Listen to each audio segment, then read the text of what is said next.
Hello everyone, welcome, welcome. I am here. Can you see me? Oh no, it says I'm live, but no one's watching. Can you guys see me? I'm gonna check. I tested this yesterday. Okay, let's see if it's working. Hey guys, can you see me?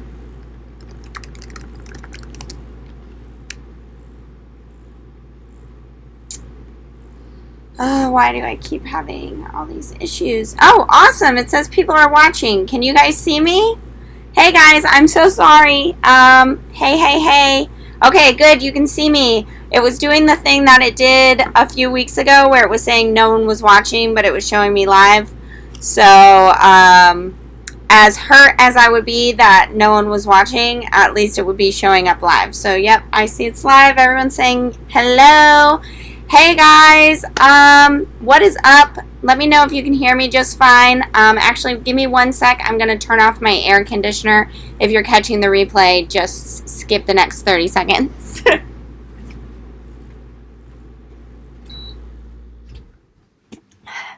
So sorry about that frazzled beginning. I'm feeling a little frazzled.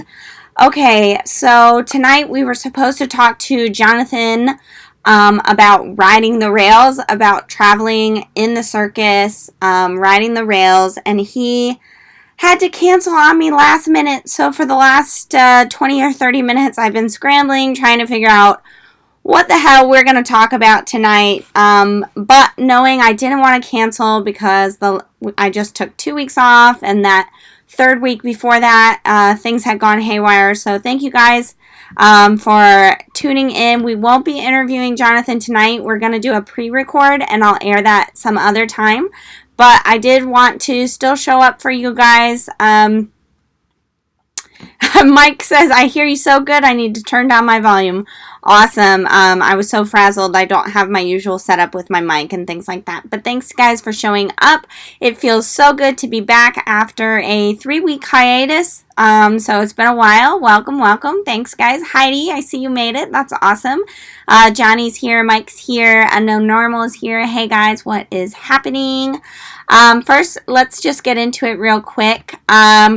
Update number 1, remember last month when I did the campground service announcement, I had a migraine or something and I was just kind of being a little campground nasty, and I was talking about there were no plungers. Well, the universe heard me, and now at the campground there are plungers in the bathroom, y'all. Hit the like button for that because this is fabulous news. Oh, you guys like how you can see my tag here? That's real classy. Hang on a sec. Awesome. So that's my new update on the campground service announcement that I gave last month. I'm feeling pretty good about it. Yeah, possibility everywhere. Ooh, I love that name. Yeah. High five, hand raises, whatever that means. I'm the worst at emojis, you guys. You guys are going to have to teach me emojis if you know. I guess that's a high five. Anyway, also remember last month I was doing the Liz's Friends present their top 3 tips. We had Camille Tell come in and talk about how to approach your employer about remote work. About working remotely, going on the road.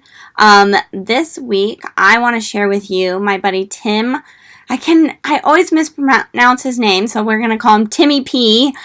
He's an RV inspector, and I asked him to make a little video for you guys on some top things to look for when you're buying a new to you RV. And these could even go with new RVs, but what to look for when you're buying an RV as far as inspecting it goes. So let's get into that right now. Hi virtual campers, I'm Tim Pouch of RV Safety Inspection. I'm an NRVIA Level 2 inspector. Liz invited me here today to share 3 things that you need to look for when buying a new to you RV. First, safety systems. They are one of the most overlooked systems in RVs when buying an older RV especially. The smoke detector, carbon monoxide, and LP detectors, and even your fire extinguisher should all be no older than 7 years. You can check the date on the back of the devices. If those items are too old, you can replace them with made for RV, not home detectors. Also check your propane tank. It should also not be older than 7 years, or you should have it recertified. Next, check your tires. Check the date, just not the wear on those tires. There's a date code next to the DOT stamp, with the first 2 numbers being the week of the year in the second 2 numbers the tires were made. These should also not be older than 5 years. Secondly, your appliances. The refrigerator and water heater should also both run on gas and electric unless you have a residential refrigerator. Check your stove and your oven, light them, and make sure they have consistent flames.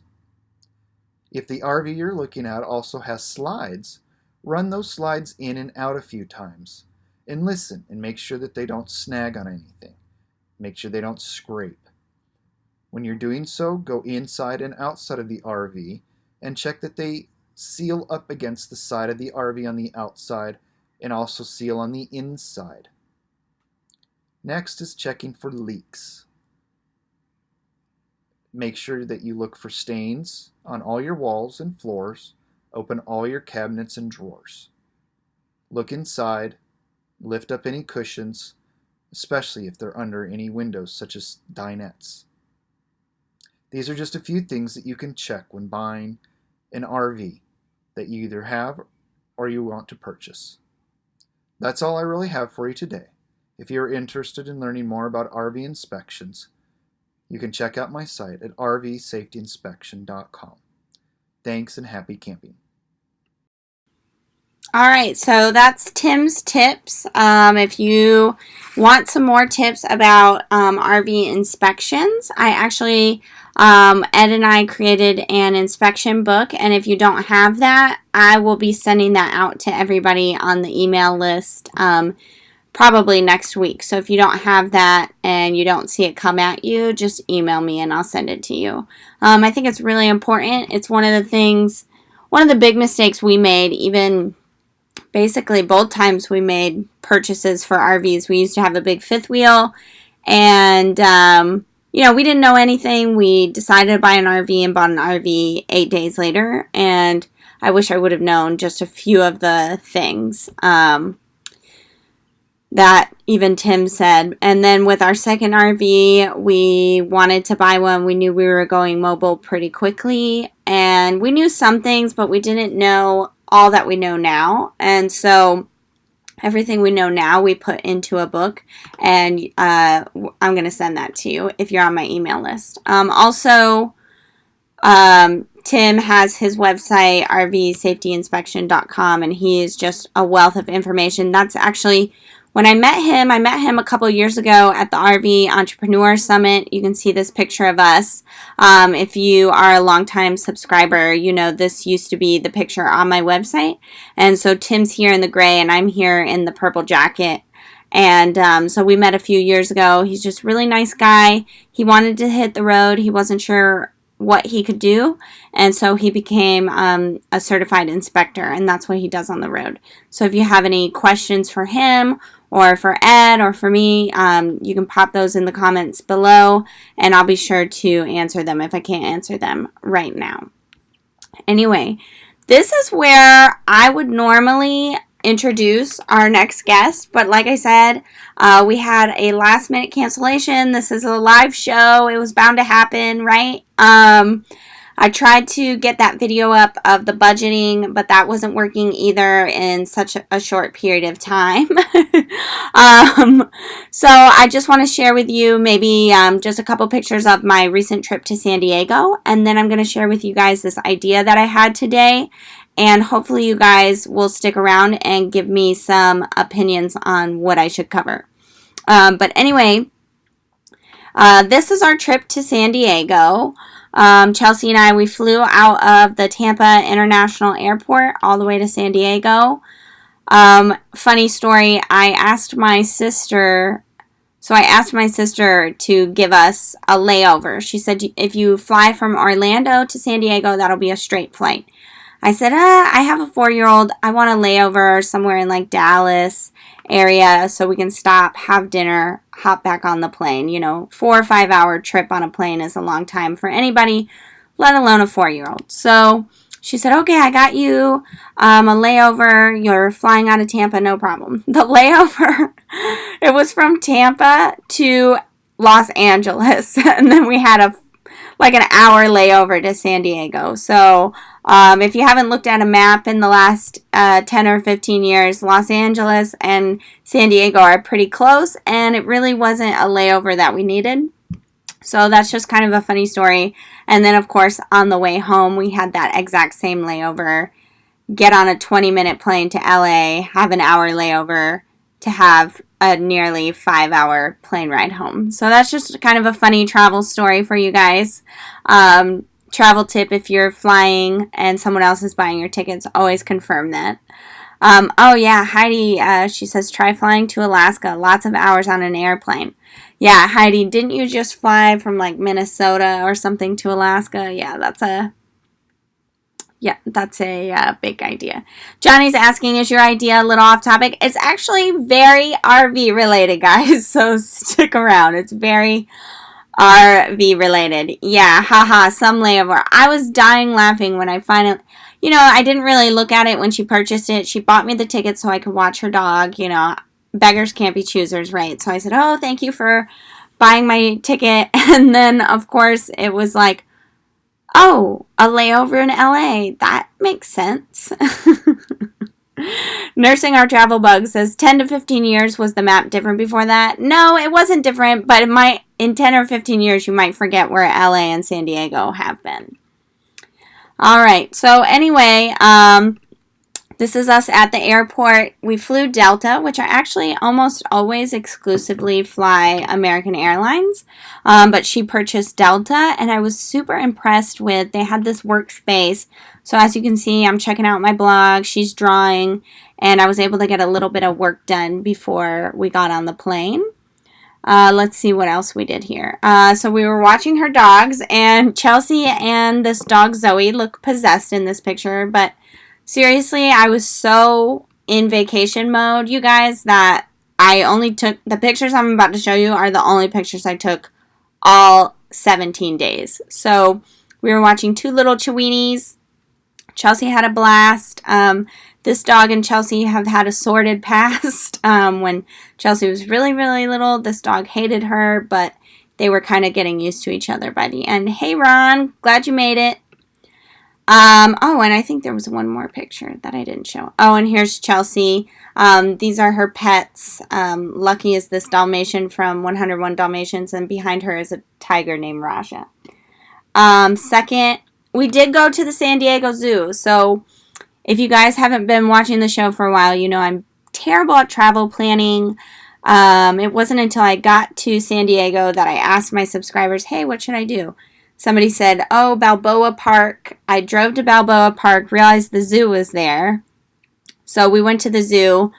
This was the only picture I got of us leaving the zoo. I was like, wait, we should take a picture.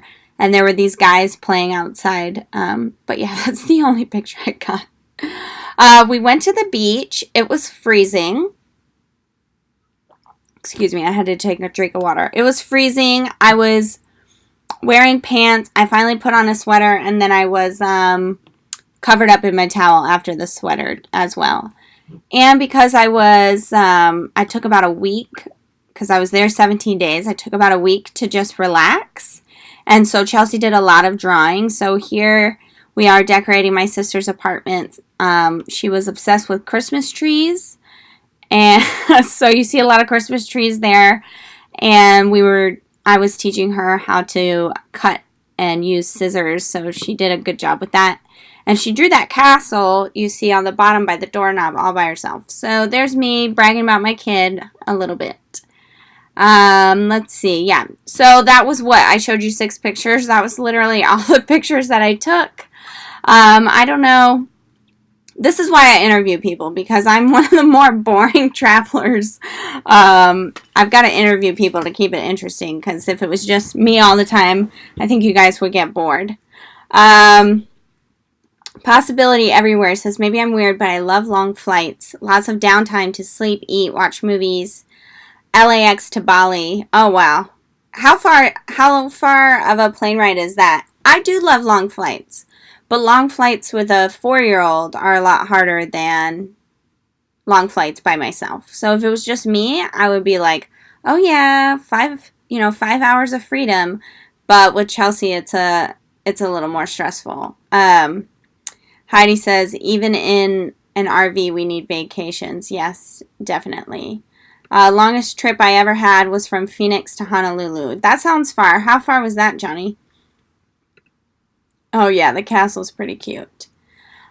All right, so before I get into my idea, I do want to show you guys this. I made this cup, and it's the TVC colors, or it's as close as I could get. What do you guys think? It's geometric. We took Chelsea before we left to San Diego, like on a family little painting thing. And I decided to paint this cup because it was geometric, like it's like, dented, if that makes sense. It's kind of hard to see just on the video. But there, you can kind of tell now. But it took me forever. I didn't even want to paint anything, and I picked this. I was like, oh, I can make a new mug for my show and make it my own brand colors. It took me forever, but I think it turned out pretty cool.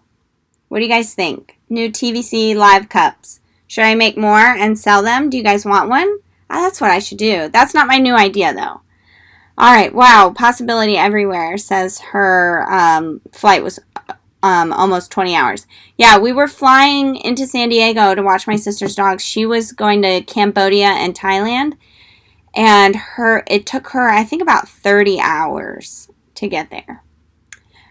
All right, but anyway, here's my new idea. So I want to do, in the next couple weeks, just something fun, something different. I'm feeling kind of, I guess because I took so long off on the show, that I feel like I need to get back into things. So I want to do this, like 2 weeks of travel tweaks. So I want to do 2 weeks of just little, like 5 to 10 minute videos. I just came up with this, you guys. So be constructive and, critically constructive or constructively critical. Anyway, you guys tell me what you think. So 2 weeks of travel tweaks, and it's just going live on YouTube or Facebook, maybe both. I think I'm going to get a software where I can do both at the same time. And just do 5 to 10 minute videos of different travel tips. And so I wrote it on an envelope. This is how new the idea is. I just was thinking about it and wrote it on an envelope. So tell me what kind of topics you guys would like to see. I know I've done really in-depth topics here. We do sometimes 90-minute videos. I can't believe it. But what do you guys really would be like really good, just like a 5-minute topic? I'm thinking about maybe like buying your first RV, some tips for family travel, maybe even tips on cheap flights, how to, because we don't, like Heidi just said, that,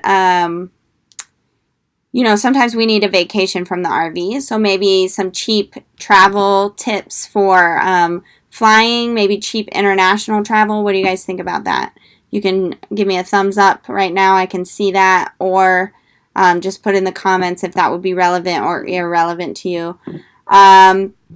Travel day tips. That's a good one. I'm going to write that down. Thanks, guys. I know this totally isn't what was planned, and I totally had like this stellar topic of talking about how they lived on a railroad, like on a train. So thank you guys for just doing this. Travel tools, techs, and apps. I love that. Tools, tech, apps. Day tips. Awesome. Thanks, guys. I've got budgeting. I know I still haven't come out with that budgeting we recorded a few weeks ago. Just an update on that. I've been trying. The video is messed up. It's basically just a video of me and their audio. So I'm trying to edit it where I cut to them somehow during it. But anyway, budgeting. What are your guys' questions about RVing? What are your questions about traveling? I know, Heidi, you hit the road earlier this year What's been the hardest thing for you? Unknown normal. I know you guys have been on the road for a while. What do you wish you would have known? Things like that. I would just... Possibility everywhere. I don't even know who you are, really. I'm sure if you told me your name, I would know who you are. But what are some questions you guys have? Or how to plan your travel around? Yeah, I like that. Thanks, guys. And also, hey, so I'm just throwing this out there. If anyone wants to call me or add me on Skype, we could do an interview right now. Because I've got 30 minutes. I mean, not that we have to go live for 30 minutes with just me talking. I'm going to need to refill my water if that's the case. But yeah, travel days can be so stressful. Oh my gosh.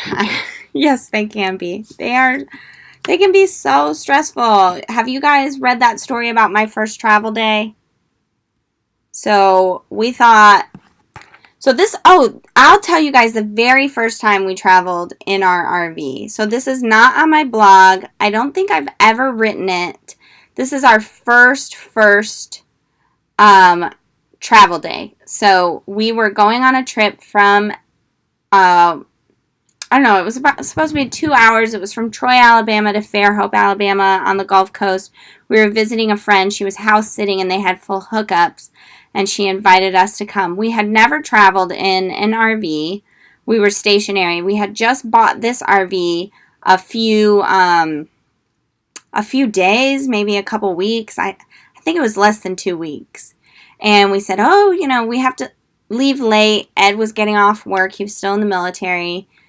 And, of course, it took us like 2 hours to just even prep for it. And then it took us, the GPS, of course, took us like on these weird, if you've ever driven through Alabama, there's so many back roads, so many just 2-lane roads. And so many, we were basically zigzagging. You know what I'm saying? Like, the map does this, where you're just going like this. And so it took us, I don't know, probably like 5 hours to go maybe 100 miles. And when we got there, so we get there and we realize that the hookup is wrong or something. We don't have an adapter to hook up to the water, something like that. So Ed had to borrow my friend's car, I think, to even go to Walmart and just pray that they had the part. Because at this point, it's like 11:30 in the morning. Or, I'm sorry, at night. And so we got home probably around 1 in the morning, hooked it up, we went to bed. I woke up in the morning and I didn't have my glasses on, I can't see, and I stepped on a towel and it was soaking wet. And my first thought was that Chelsea spilled something in the middle of the night or she peed and tried to clean it up. But then I looked down and even without my glasses, the whole RV, our new to us RV, was completely flooded. We had flooded the RV. We didn't have a water pressure gauge on our water adapter that Ed had just had to buy. And throughout the whole night, it had flooded the RV. So that's my story. As you can tell, I'm a little jet lagged, so it wasn't as funny as I'd probably normally tell it. Or also maybe I'm just a little butthurt about it. But yeah, traveling can be really, really stressful. Do you guys have any stories like that? It's crazy. Yeah, so Mike says, questions about general RV topics setup. Thanks. Thanks, Mike.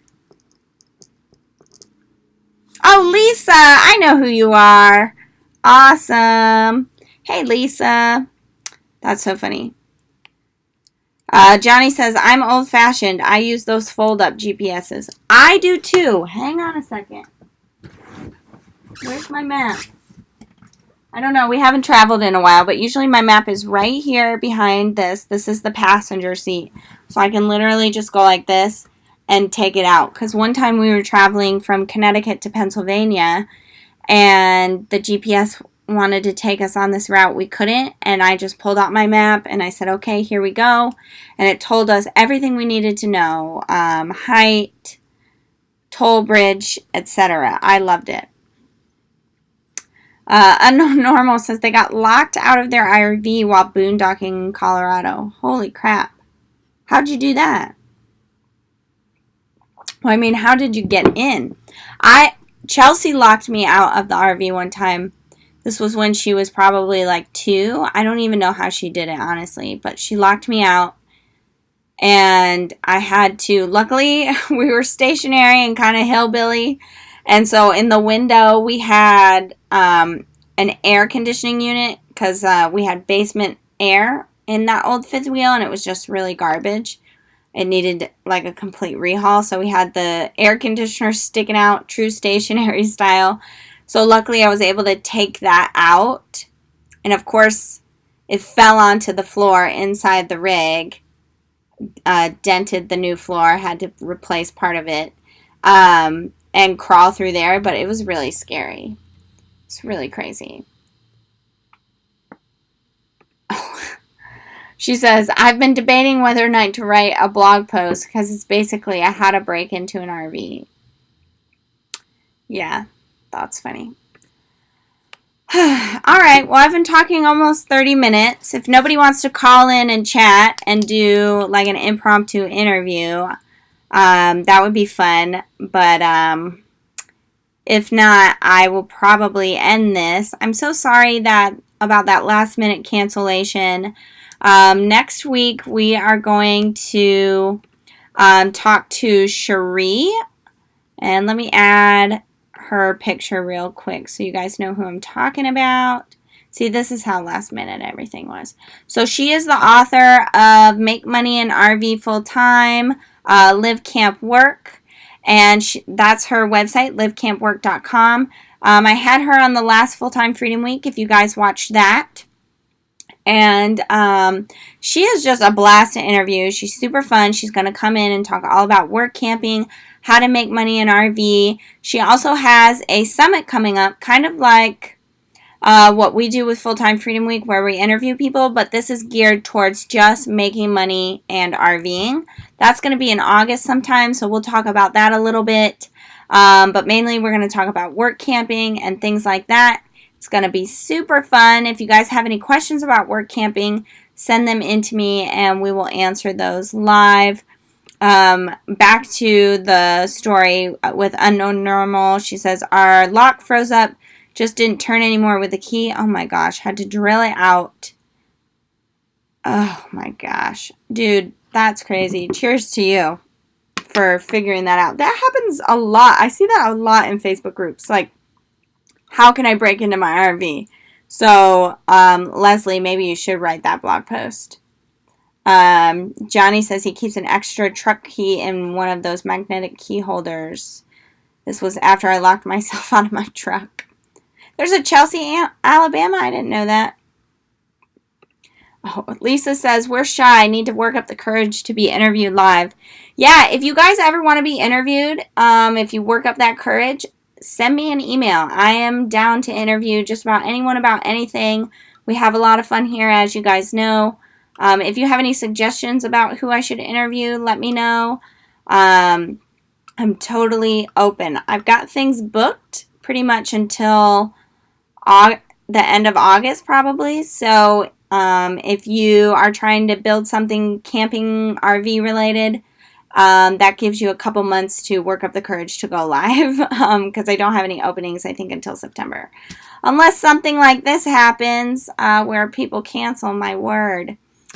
Anyway, thank you guys so much for watching. Next week, tune in. We're going to be talking about work camping, how to make money and RV. It's going to be a wicked good time. Again, so sorry about that cancellation. Thanks for sticking in. Let me ramble about my RV horror stories. I love you all, and I will see you next week.